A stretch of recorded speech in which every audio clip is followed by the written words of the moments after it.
In computer science and in math, we often deal with what are known as graphs. A graph, generally speaking, is a collection of nodes and edges, where a node, also known as a vertex, is a single entity, and an edge represents a relationship between a pair of nodes. So for example, I can think of a network where maybe I'm mapping out my best friends. You would have 3 nodes representing people. So in my case, I have 3 nodes representing 3 people, Nima, Ryan, and Felix. And you would place an edge to connect any given pair of nodes. So this network is representing that Nima and Ryan, and Nima and Felix, and Ryan and Felix, these 3 pairs are best friends.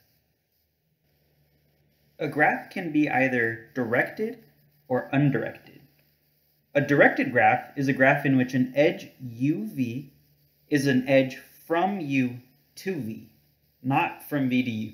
So you can think of directed graphs as basically, think of directed edges as one-way streets. You can go from u to v, but you can't go back from v to u. So for example, let's say I have the following network. So I have 3 nodes, A, B, and C. And let's say I have this structure. So I have an edge from A to B, and I have an edge from B to C. If I start at A, I can go to B, and then I can go to C. But if I start at C, I cannot go back to B. And if I'm at B, I cannot go back to A. So these edges are like one-way streets. We also have undirected graphs, where an undirected edge, uv, is an edge from u to v and from v to u. So think of these as two-way streets. So if I have a network A, B, C, with these 2 undirected edges, and notice that I drew arrows on my directed edges, but I didn't draw arrows on my undirected edges. Normally, the standard is arrows are used to imply directionality, and if you don't have arrows, it's generally assumed that it's an undirected graph. But yeah, in this graph, I have an edge from A to B, and vice versa, technically, B to A, and I have an edge between B and C. So I can go from A to B, I can go from B to C, I can go from C to B, and I can go from B to A. I can traverse these however I want. You can represent any undirected graph using directed graphs. All you would do is, so for example, if I want to represent this undirected graph using a directed graph, all you would do is, for each edge in your undirected graph, create both direction directed edges. So for example, in this undirected edge between A and B, I would just have 2 directed edges, A to B and B to A. And similarly, for this undirected edge between B and C, I would have an edge from B to C and an edge from C to B. Graphs can be either weighted or unweighted.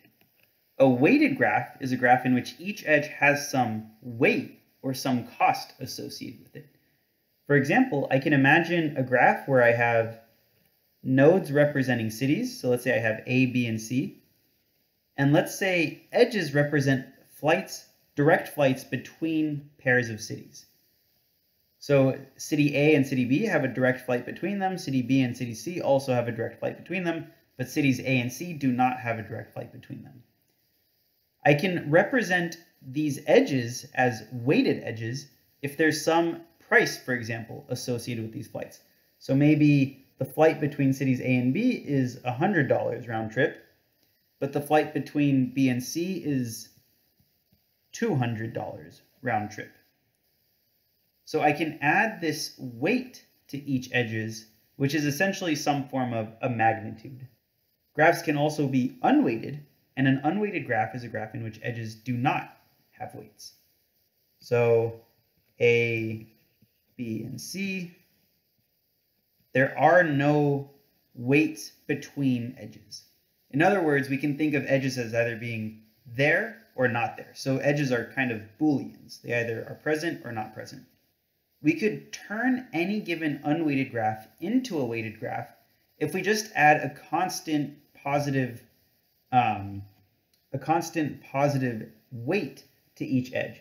So for example, I could arbitrarily create the same graph and have weights of 1 along each edge, and I have transformed this graph, which was unweighted, into a weighted graph.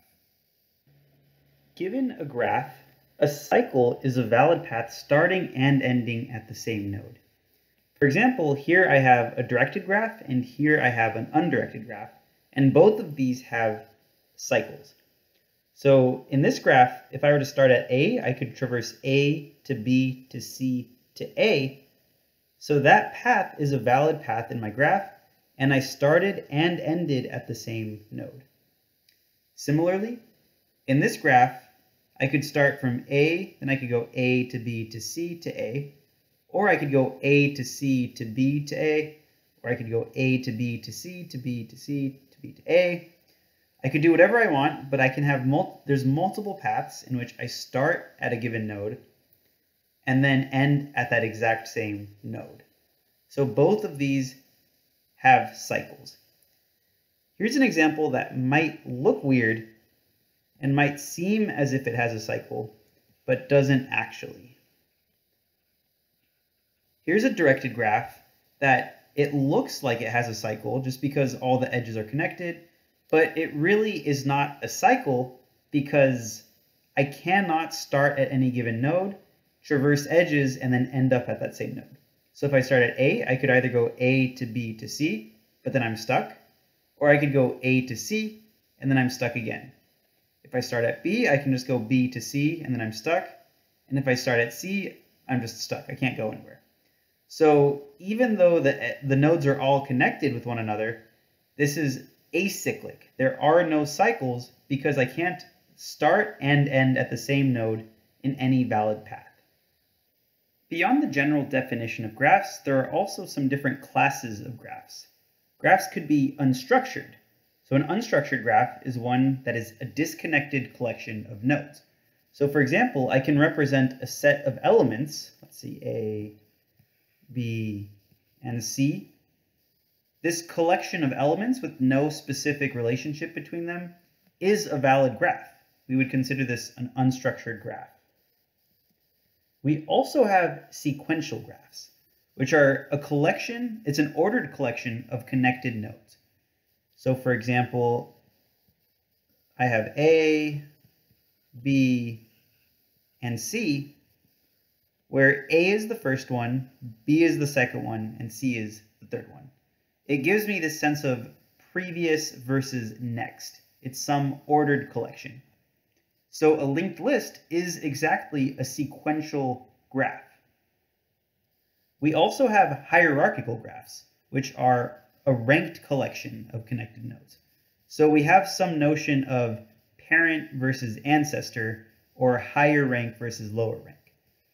So for example, if I have B, A, C, I get this hierarchy of parents versus children, ancestors versus descendants.